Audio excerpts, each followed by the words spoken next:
Bismillahirrahmanirrahim. Assalamualaikum warahmatullahi wabarakatuh. Welcome back to Maya Sofa channel. Konten-konten di channel ini seputar dunia pendidikan, tips-tips dan motivasi dalam hidup. Jadi jangan lupa klik like, comment, and subscribe ya. Sahabatku sekalian yang baik sekali hatinya, bila Israel datang memanggil, jasad terbujur di pembaringan. Bila Israel datang memanggil, jasad terbujur di pembaringan. Seluruh tubuh akan menggigil, sekujur badan kan kedinginan. Seluruh tubuh akan menggigil, sekujur badan kan kedinginan. Sahabatku sekalian, Allah Subhanahu wa Ta'ala berfirman dalam Al-Quran surat Al-Ankabut ayat 57. A'udzu billahi minasyaitonir rajim. Bismillahirrahmanirrahim. Kullu nafsin dha'iqatul maut. Shadaqallahul azim. Yang artinya sesungguhnya setiap manusia, setiap makhluk akan mengalami yang namanya kematian. Jadi di konten kali ini kita akan membahas seputar kematian ya sahabat. Kita beri saja judul Insaflah diri sebelum maut datang menjemput. Sahabatku sekalian yang baik sekali hatinya, ada malaikat yang bertugas untuk mencabut nyawa setiap makhluk. Ya, kita tahu namanya adalah malaikat Israel. Apakah malaikat Israel mendatangi makhluk itu pas mau diambil nyawa saja? Ternyata tidak ya sahabat. Malaikat Israel memandang wajah-wajah makhluk, termasuk kita manusia, dalam sehari itu 70 kali. Jadi bisa dihitung ya sahabat, sekitar 21 menit sekali mungkin malaikat Israel menatap kita. Dan malaikat Israel terheran-heran, kenapa makhluk khususnya manusia yang sudah tahu bahwa tugasku adalah mencabut nyawa, sampai detik ini mereka masih hahaha, masih berhura-hura, berpoya-poya dan tidak ingat pada Allah Azza wa Jalla. Malaikat Israel sangat terheran-heran ya sahabat. Sahabatku sekalian, di Arash itu ada sebuah pohon yang daun-daunnya itu berjumlah sesuai makhluk yang ada di jagat raya ini. Dan setiap ada insan, ada manusia yang mau meninggal dan namanya itu yang tertera di daun itu, dia akan jatuh gitu. Jadi malaikat Israel kan malaikat itu tidak tahu kapan kematian kita ya sahabat ya. Yang tahu kapan kematian itu hanya Allah Subhanahu wa Ta'ala, karena yang kematian itu rahasia Allah sahabat. Termasuk malaikat pun tidak tahu. Terus bagaimana malaikat Israel mencabut nyawa kita? Begini sahabat, malaikat Israel pernah bertanya kepada Allah, wahai Tuhan, wahai Tuhanku, kata malaikat, bagaimana aku harus mencabut nyawa orang ini, orang ini, orang ini, kalau saya tidak tahu kapan dia mau dimatikan? Kata Allah Subhanahu wa Ta'ala, jangan khawatir wahai Israel. Mungkin seperti itu kalau pembicaraannya. Jangan khawatir wahai Israel, nanti saya akan kasih tanda-tanda bagaimana seseorang itu akan mendapatkan ajalnya. gitu. Jadi ada pohon aras itu salah satunya, dan ada malaikat pemberi rahmat. Nanti juga dia akan melapor juga ke malaikat Israel bahwa rahmatnya sudah di stop untuk si fulan ini. Ada malaikat yang memberi rizki, dia juga lapor bahwa sejak saat ini rizkinya orang ini mau di stop. Begitu. Jadi malaikat Israel juga tahu dari tanda-tandanya. Jadi harus bagaimana kita bersikap?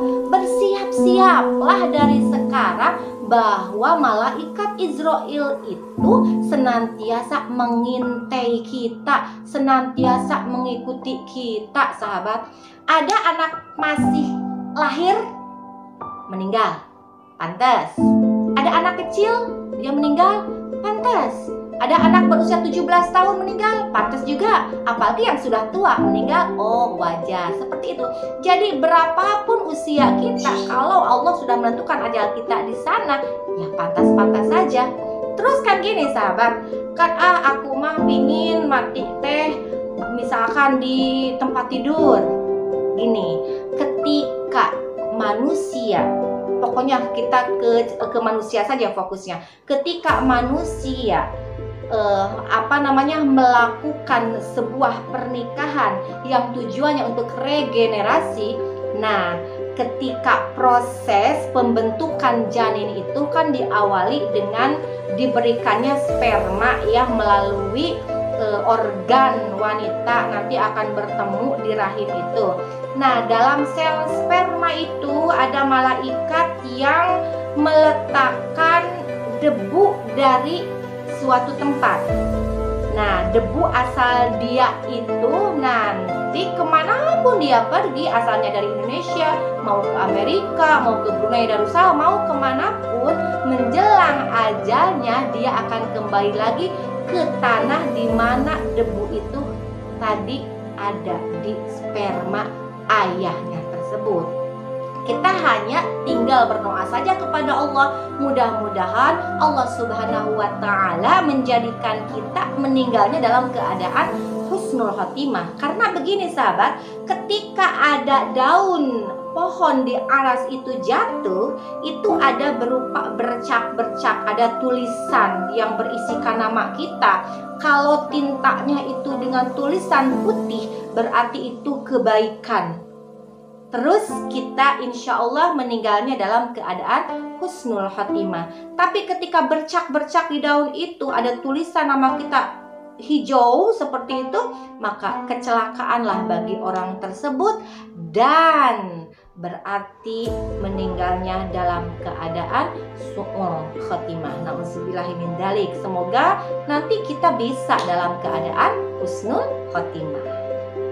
Sahabatku sekalian yang baik sekali hatinya, kematian atau ajal kan bisa kapanpun menjemput. Terus nanti nyantai, saudaraku mah ustadz, tenang, saudaraku mah profesor. Ingat, tidak berpengaruh. Mau profesor, mau dokter, mau insinyur, tidak ada yang bisa menolong kita. Tak ada lagi gunanya harta, kawan karib, sanak saudara. Jadi nggak ngaruh, sanak saudara tidak ngaruh. Anak, wah anakku itu hebat, nggak ada yang bisa menolong. Nanti justru kita akan butuh itu dari anak tuh hanya satu sahabat, doa. Nanti kita akan bertanya, mana doa anakku seorang profesor? Mana doa anakku seorang dokter? Mana doa anakku seorang insinyur? Mana doa anakku seorang presiden? Mana doa anakku seorang pengusaha? Hanya doa yang dibutuhkan oleh orang yang sudah meninggal gitu. Jadi tak ada lagi gunanya harta. Oh, kalau gitu kita harus miskin? Bukan. Maksudnya tidak akan menolong, harta banyak juga kalau memang tidak digunakan buat hal-hal yang baik. Terus jikalau ada amal di dunia, itulah apa ya artinya, itulah yang menjadi penolong kita gitu. Jadi kalau ada amalan yang kita lakukan dengan harta kita digunakan untuk bersedekah, berinfak, membuat masjid, membuat pondok pesantren, membiayai sekolah tahfiz, atau istilahnya apa, memberikan gaji buat guru-guru ngaji. Nah, itu salah satu amalan yang bisa nanti apa namanya ya, mengantarkan kita di hari pembalasan nanti. Jadi kita harus bersiap-siap dari sekarang ya sahabat, jangan bersantai-santai. Tadi katanya kan tak ada gunanya harta. Ingat, harta itu berguna kalau dipakai hal-hal yang baik. Jadi jangan sampai salah arti, ya udahlah kita mah miskin saja supaya di alam dihisabnya nggak berat-berat gitu. Terus matinya juga enak gitu. Jangan berpikir seperti itu sahabat. Ingat, mau haji juga harus pakai duit. Mau umroh pakai duit, mau sedekah pakai duit. Maksudnya di sini harta ya. Mau apapun sebetulnya kita butuh harta gitu. Hanya kita kan kalau sudah punya harta, apalagi jabatan, itu kan suka lupa diri. Makanya saya mengajak sahabat semua, ayo kita insaflah diri sebelum maut datang menjemput ini. Karena malaikat Israel ngintil, senantiasa melihat gerak-gerik kita. Jadi sudah siapkah sahabat semua? Sudah siap belum? Oke, siap tidak siap, maut pasti menjemput. Sahabatku sekalian yang baik sekali hatinya, manusia itu tidak akan terlepas dari yang namanya khilaf. Kesalahan-kesalahan itu sering kita buat, baik yang disengaja ataupun yang tidak disengaja. Jadi disinilah kita harus beristighfar setiap saat. Kita harus senantiasa introspeksi diri. Makanya dari tadi kayak, ayo insaflah diri gitu. Dari baca istighfar, kita mengakui segala kesalahan kita kepada Allah Subhanahu wa Ta'ala. Dan ingat ya sahabat, kan alam itu ada 5 ya. Yang pertama alam ruh ya. Setelah alam ruh itu nanti kita masuk ke alam rahim ya sahabat. Dari alam rahim kita terlahir ke alam dunia. Dari alam dunia kita mati, dijemput oleh malaikat Israel tersebut, kita akan tinggal di alam barzakh. Setelah alam barzakh ada satu alam lagi, yaitu alam akhirat. Di sanalah tempat pengadilan di sana ya. Sesuai dengan ada firman Allah ya dalam surat Yasin gitu, ayat berapa ya sahabat? 64 ya kalau tidak salah, betul? Oke, dalam surat Yasin ayat 64 dijelaskan tentang hari pembalasan tersebut. Dan ini diabadikan oleh Bapak Taufik Ismail, lirik-liriknya, dan dinyanyikan oleh penyanyi legendaris Indonesia yaitu Chrisye. Dan ini sangat maknanya sangat dalam, dan kalau kita renungi, dan memang manusia itu akan seperti itu. Jadi jangan berleha-leha, hayu insaflah diri sebelum maut datang menjemput ya. Akan datang hari pembalasan nanti. Kita coba nyanyiin ya sahabat ya. Akan datang hari, mulut dikunci, kata tak ada lagi. Akan tiba masa tak ada suara dari mulut kita, berkata tangan kita tentang apa yang dilakukannya.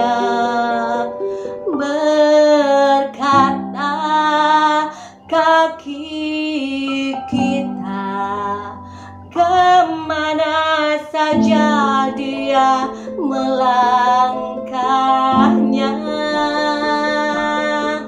Nah itu sahabat, jadi suatu saat nanti di hari pembalasan mulut kita ini dikunci.